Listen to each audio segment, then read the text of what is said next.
toddobaadkan iyo sahanka nolosha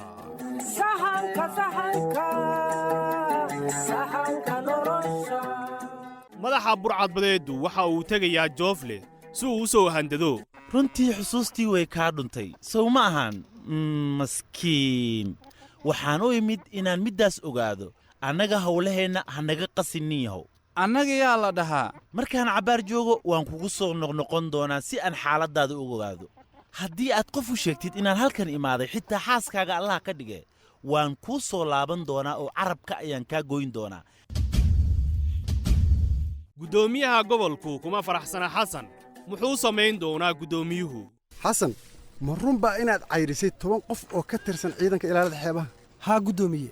waxaan ku cayriyey amar diidda ay sameeyeen sababtu waxaa weeye waxba ka garan maysid sidii shaqadan loo qaban lahaa sidii la rabay uma hoggaaminaysid ciidanka maxaad ka waddaa guddoomiye waxaa la gaaray xilligii aan wax walba beddeli lahaa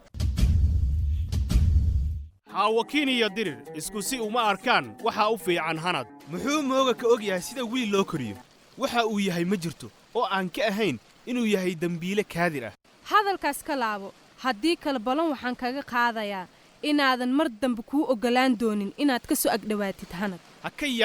yaabin inaan raalligelin ka bixiyo in mooga aan ugu yeedho dembiile waa aabbaha dembiilayaasha oo dhan waxaad rabtid samay xaawakiin kuwaas iyo kuwo kaleoo xiise leh kala soco riwaayadda taxanaha ah ee xiisaha leh ee sahanka nolosha